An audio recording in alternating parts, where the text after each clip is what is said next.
Welcome back, friends, to this very special anniversary mini-series of the EventsDemystified podcast. I'm your host, Anca Trifan, and we are going to get into something very special, as I have already introed this segment last week. And instead of guest interviews or trend predictions, I'm actually doing something that I've never done before, and that is reading chapters from my forthcoming memoir. Now, those are not full-fledged chapters that would take a very long time. And if you're keen on receiving the audiobook, well, that will probably be the next best thing that you can do if you're really interested into listening to my voice for hours on no end. In the meantime, let's get to our snippets from this mini series, because I really wanted to make this 60-year anniversary. July is always an anniversary year for the podcast, and I wanted to make it different. So last week we began in Romania, in the shadow of an oak tree where resilience was born from ration lines. And if you happen to miss that episode, I encourage you to go back and listen to the oak tree's shadow. It's the root system for everything that comes next, because now I've landed in the United States. And obviously, there's quite a few chapters between the first chapter and this one chapter that I'm going to be reading from. So you will have to get the book or the audiobook in order to be filled in with what happened in between. And with that, well, let's jump right in.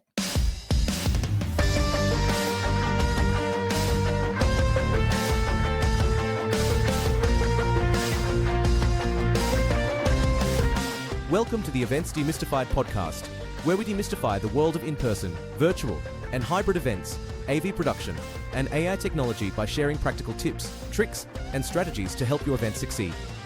This podcast is brought to you by Trifan Events, a woman-owned boutique event production agency that caters to event professionals, small business owners, and entrepreneurs. We specialize in AV and AI education, integration, automation, and implementation, all based on our Fit for Events framework, which focuses on futuristic AV production, innovative AI technology, thriving audiences, and empowering behind-the-scenes teams. And I'm your host, Anca Trifan, with over 2 decades of hands-on experience in event production, event management, and now AI technologies and cybersecurity. This mini-series I want to dedicate to all of my listeners, whether you've been with me since episode 1, what a fun episode that was, all the way to 185 or 186, whatever number we are on right now, and you just pressed play for every episode that followed. Also to my past self, who didn't know how much she'd have to lose in order to find her voice and chose to keep living anyway. And to every woman and man out there who's ever been told they're too much, they're too loud, they're too strong, they're too soft, they're too technical, they're too tender, they're too, you fill in the blank. The story is for you. This chapter, California Dreams, begins after a one-way ticket to ride, for real, a suitcase full of stubborn hope, and a heart still bruised from what I left behind. You're gonna have to wait and read in the chapters in between. But what I didn't know then was that my story wasn't ending. It was just rerouting. And that reroute would eventually lead me to an unexpected place, the backstage world of AV production, a space where women like me weren't visible back then, weren't expected, and definitely weren't welcome without a bit of questioning. But if there's one thing about me, I don't wait for invitations. I just walk in, I show up, I learn, I lift, I work, and I stay. So this is that story. Hope you enjoy it.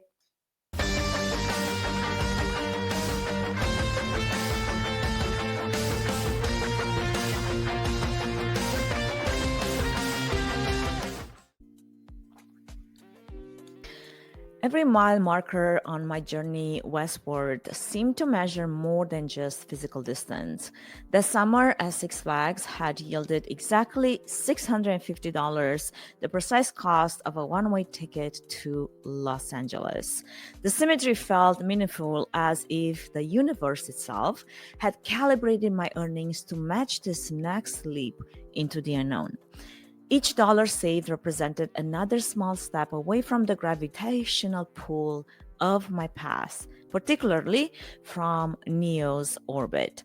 His emails arrived like echoes from a life I was steadily leaving behind, sometimes daily, sometimes in clusters after periods of silence. Each one carried the weight of unfinished business, of promises that grew more hollow with each passing mile. "I'll come find you," he'd write, his words crossing an ocean I had intentionally placed between us. "America isn't so far," he would say, but distance, I was learning, could be measured in more than just miles. The radio station where we'd worked together had begun streaming online around the same time, and sometimes I wondered if this was his doing, another attempt to bridge the growing chasms between us. Had he engineered his digital reach, hoping his voice might still find its way to me, riding invisible waves across continents? The thought both touched and troubled me. Even as technology shrank the world, I was learning to expand my own. His messages spoke of his life continuing in familiar patterns: the radio station, the same circles of friends, the comfortable routines that had once felt like home to me. But tucked between his words, I could read a different story, one of a man whose dreams of following me would eventually give way to other dreams: a daughter, a life more rooted. His visa applications would prove as unsuccessful as his attempts to reclaim my heart, though I wouldn't know this for years to come. Boarding that plane to Los Angeles felt like crossing a threshold that couldn't be uncrossed.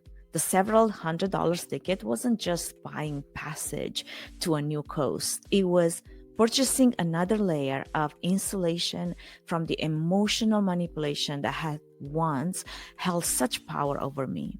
With every hour in the air, I was moving beyond his frequency, out of range of his familiar signals that had once oriented my whole world.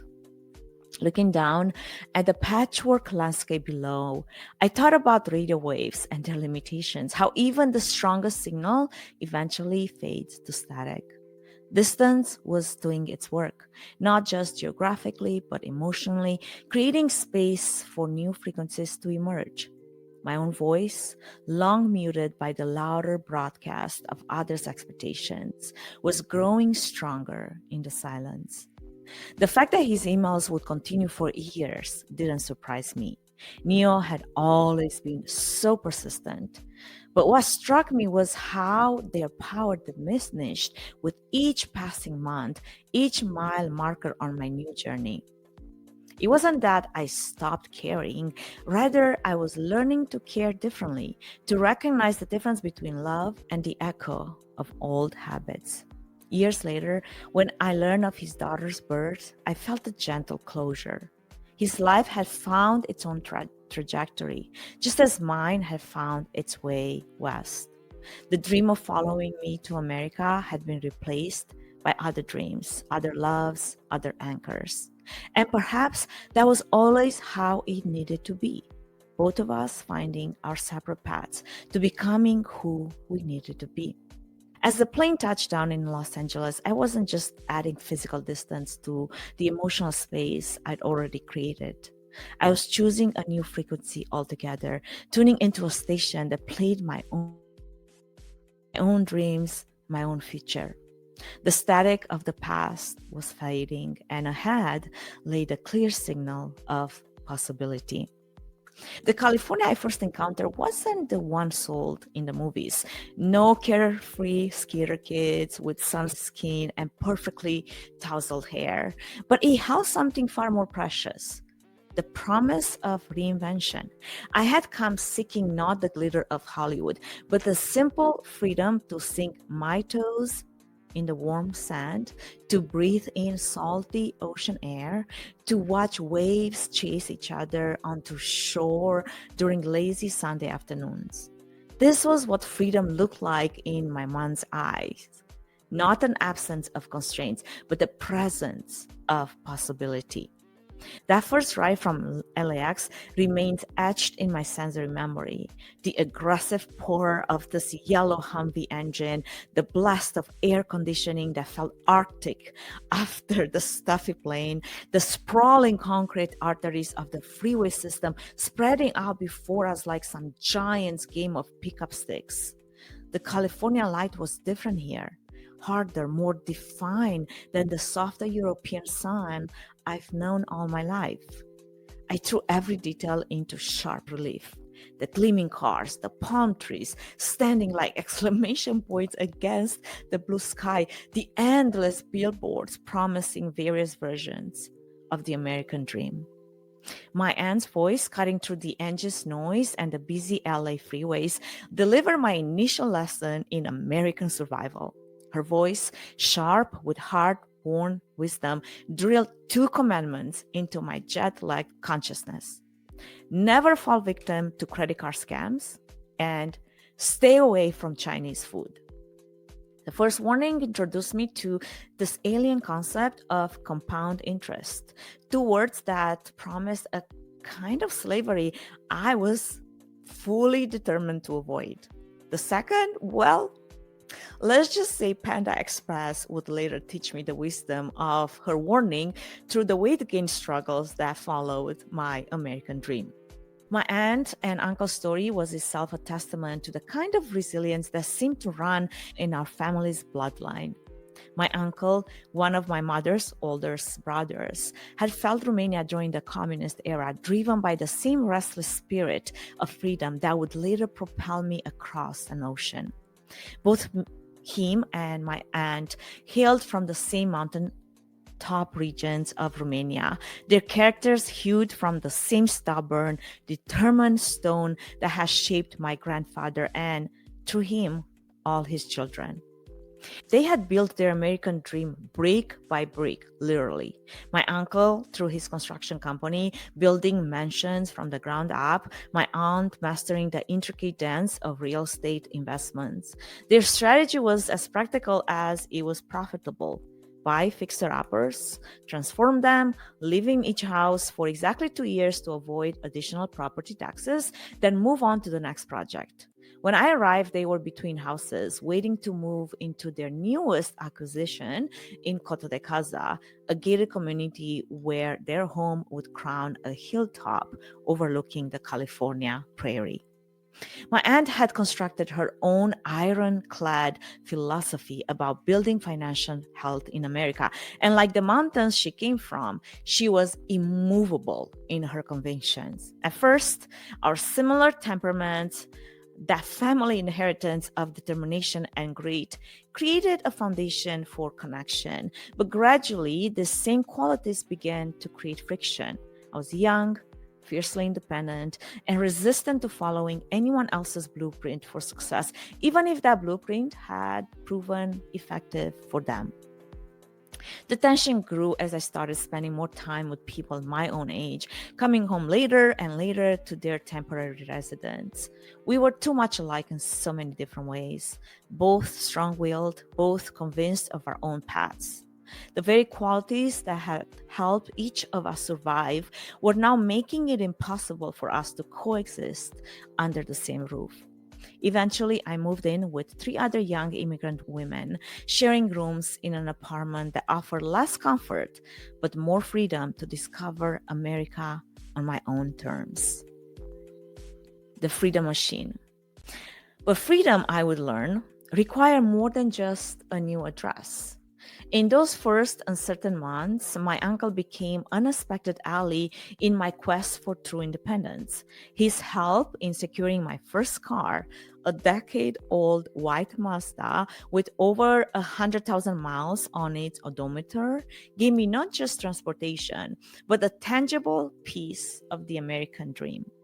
Its gray fabric interior carried the stories of previous owners, but to me, it was my first taste of real autonomy.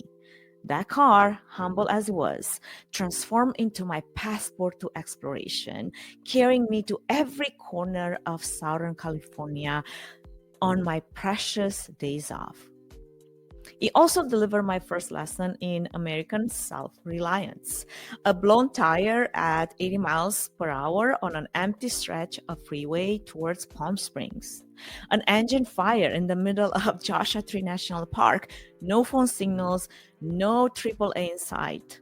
Each crisis was a masterclass in problem solving, in finding resources within myself that I didn't even know existed. These weren't just adventures gone wrong. They were initiations into a deeper kind of independence. Looking back now, I see how these early challenges were essential building blocks in my personal architecture of resilience. Each breakdown, each moment of panic on a deserted road added another entry to what I came to think of it as my survival manual, an alphabetized catalog of crises weathered and overcome. These experiences taught me that while I couldn't control when shit would hit the fan, I could trust in my ability to handle whatever came my way. Finding my tribe. Even with this newfound mobility, survival in this new world required more than just mechanical transportation. It required community. Like a plant seeking water, I needed to sink roots into fertile soil if I wanted to thrive. My aunt, for all of her differences, opened the first doors, introducing me to other FOBs, or fresh off the boat, those who were navigating similar transitions just like me. In these early connections, I found not just practical support, but a bridge between who I had been and who I was becoming. The Romerican community became my first anchor in this new world. Through them, I learned the unwritten rules of American life, the subtle cultural codes that no guidebook could capture. But even as I gradually accepted the support, I felt the familiar tension between belonging and autonomy, the same push-pull that had shaped my childhood years. Yet shared cultural rules didn't always guarantee belonging. Often I'd find myself alone in my car, parked in some anonymous lot, tears flowing freely, in the only private space I could claim as truly mine. These weren't just moments of homesickness or cultural adjustments. They were confrontations with a part of myself I hadn't known existed, my social limitations. I was a diamond rough on all edges, direct to the point of bluntness, navigating a world where words carried double meanings I couldn't quite grasp. While others my age wielded the subtle implications and social nuances like some practiced swordsman, I stood there with my unvarnished honesty, watching it clang against their refined blades. The girls I shared rooms with understood these unwritten social codes instinctively, a language I could hear, but I couldn't speak yet. It was a peculiar kind of suffering, watching myself fail at something I'd never even been taught. I, who had always strived for excellence in everything I attempted, found myself stumbling over these invisible social hurdles. Each misstep, each misinterpreted comment, each moment of unintended offense became another weight on my heart, another reason to retreat to my car, my mobile confessional. Looking back now, I wish I could reach through time and offer the struggling young woman some grace. I would tell her that it's okay to be unfinished, that social fluency is a skill like any other, learned, not always inherited.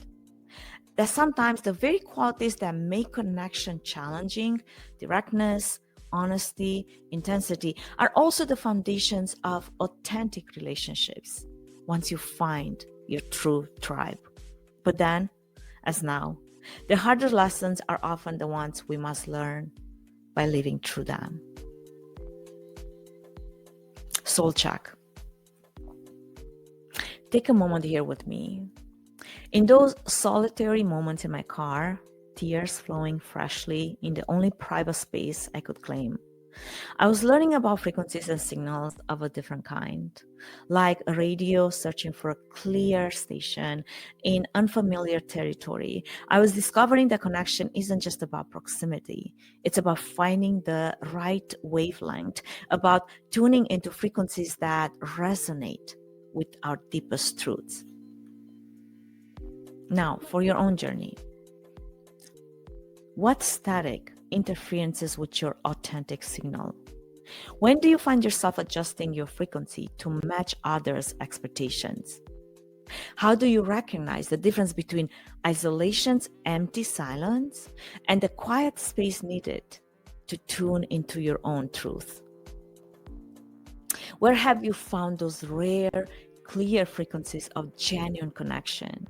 What made those signals strong enough to cut through the noise? Remember, sometimes what feels like poor connection, those moments when we seem most out of tune with those around us, is actually our spirit's way of seeking a truer broadcast, a clearer signal of belonging. The strongest connections often come not from changing our frequency to match the dominant signal, but from broadcasting clearly enough on our own wavelength that others who share it can find us. Those tears in solitude aren't just drops of loneliness. They're the soundtrack before your authentic voice finds its audience. In my own journey, I was learning that belonging isn't about drowning out my unique frequency in the white noise of conformity. It was about trusting that somewhere in the vast spectrum of human connection, there are others tuned to my particular wavelength, waiting to receive my signal. The path to purpose. Those first years were a delicate balance of survival and dream chasing. By day, I worked as a living nanny and night cleaner in office buildings, jobs that kept body and soul together, while I plotted my path into the event. The Romanian church in Anaheim became my first training ground in sound engineering. Every Sunday from 6 a.m. until 10 p.m., I immersed myself in the technical artistry of learning live sound production. Under the mentorship of Danny and Dan, I discovered what it took to become good at live sound engineering. Danny taught me to hear the world differently, to recognize that a voice wasn't just a voice, but layers of frequencies that could be sculpted and shaped. Every Sunday became a workshop. Working with the church's 40-piece choir, I learned to build sound like a cathedral, laying the foundation with solid bass frequencies, erecting walls of mid-range harmonies, and crafting delicate arches of high frequencies that seemed to float in the air. The mixing console became my instrument, each fader and knob a tool for translating raw sound into pure emotion. Dan's expertise in video and streaming opened up a new dimension of technical understanding. In those early days of internet broadcasting, we were pioneers of some sorts, wrestling with real video streams and tackling the challenges of bandwidth limitations.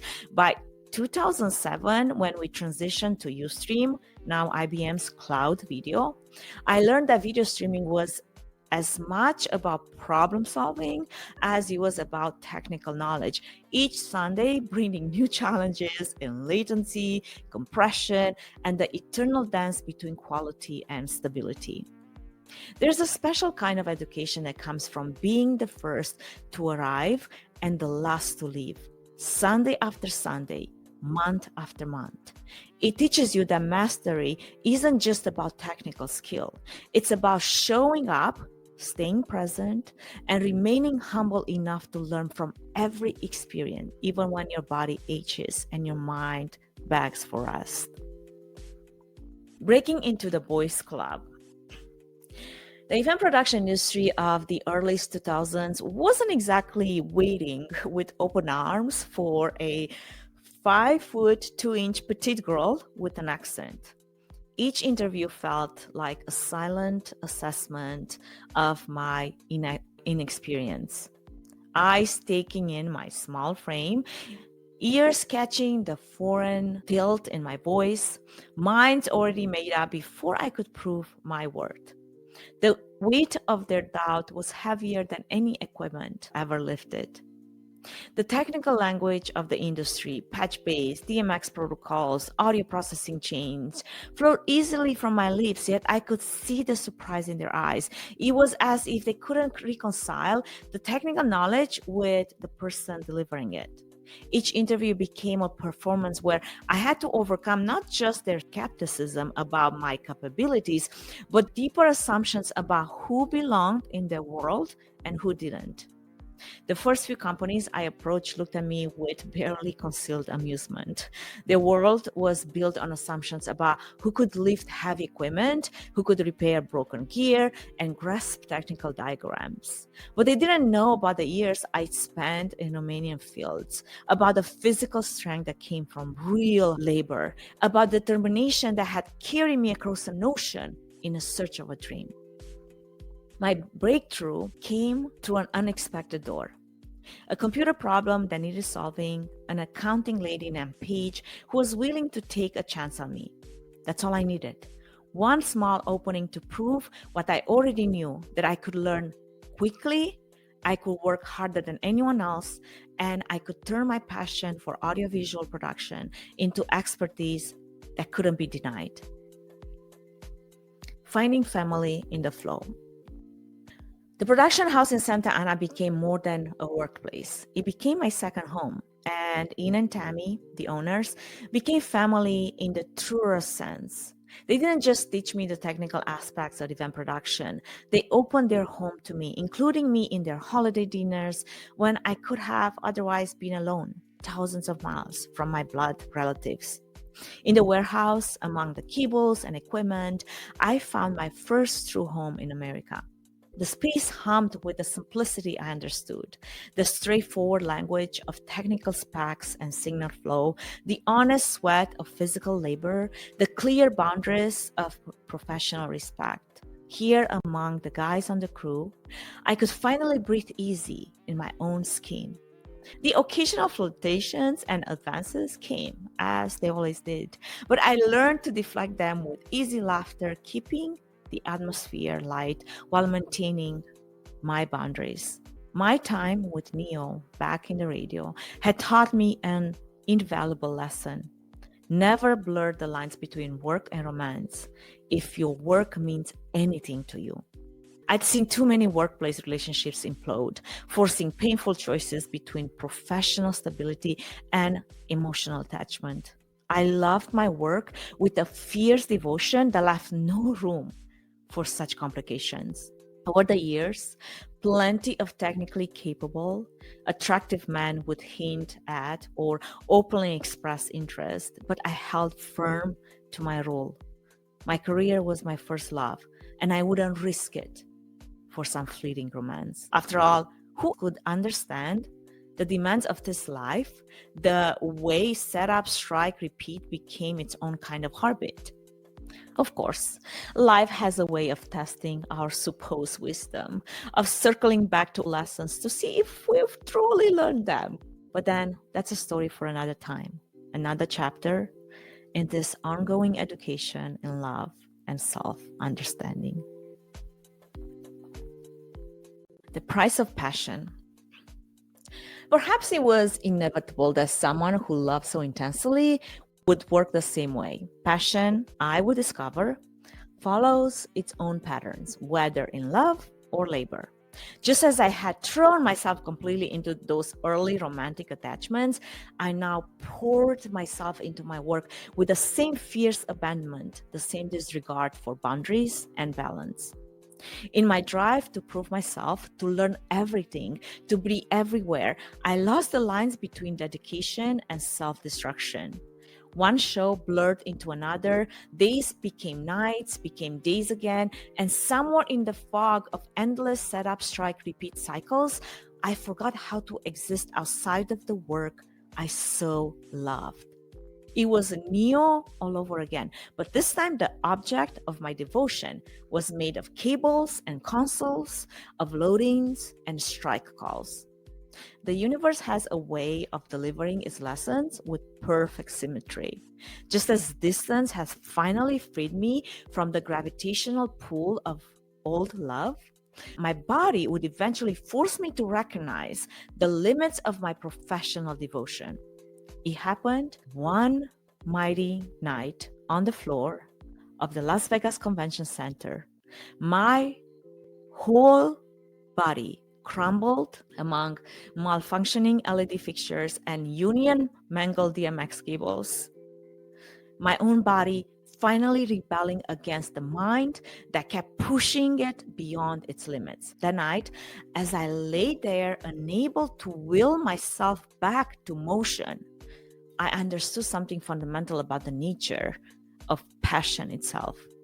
Whether in love or work, the impulse to give everything, to push past every boundary, carries its own kind of danger.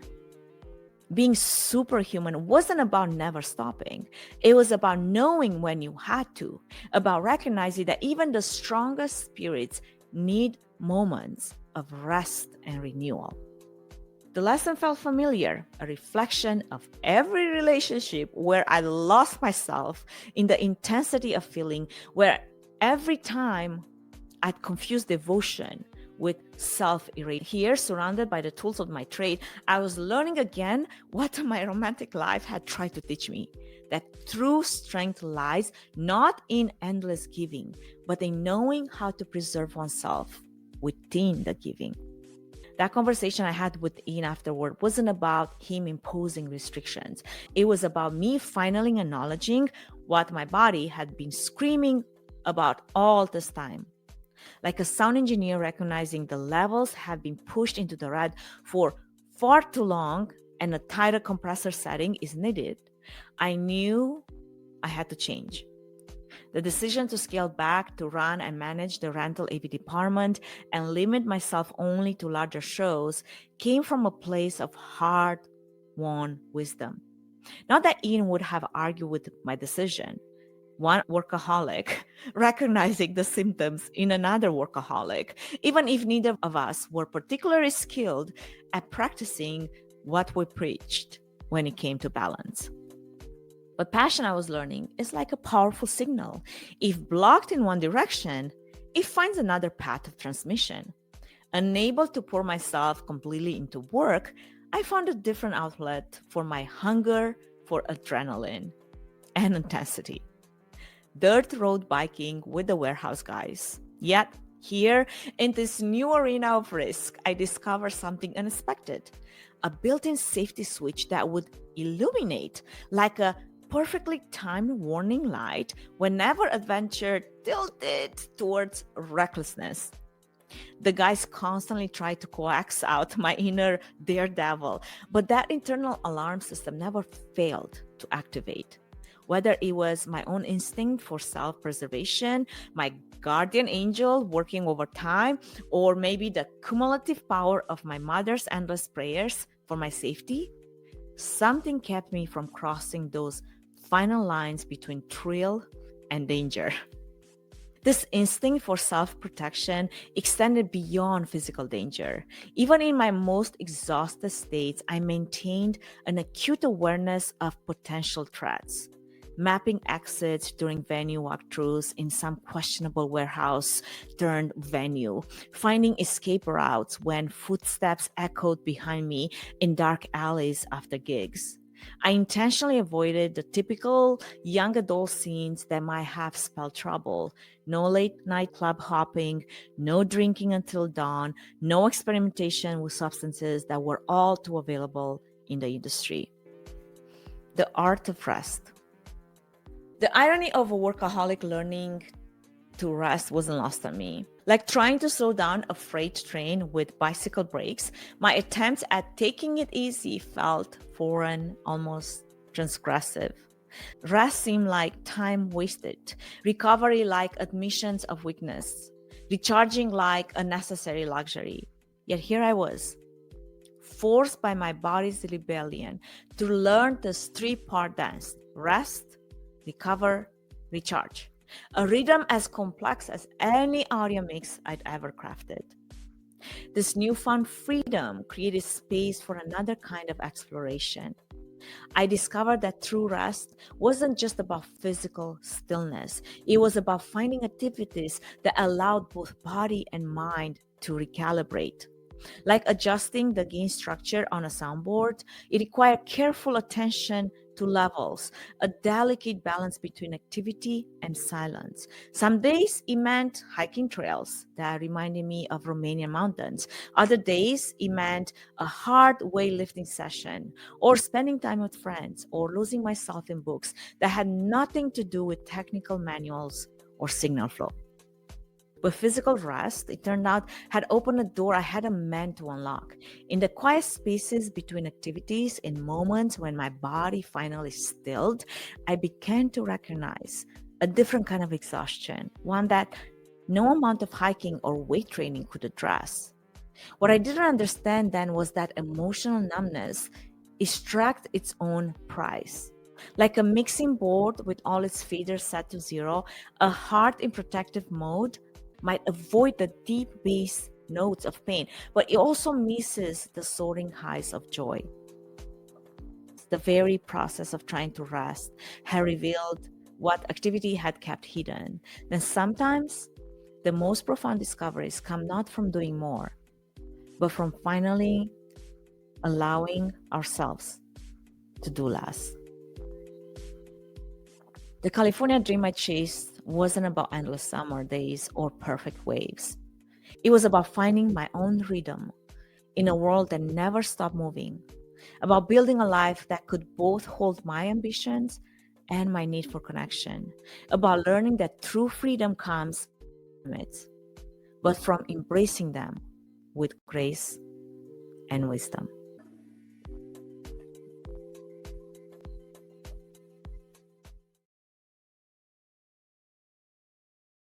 That was California Dreams. And as I mentioned in the first episode of this mini-series last week, this is the raw manuscript. It might seem repetitive at times, and I still have to do a lot of edit on this manuscript, but I wanted to bring you in regardless.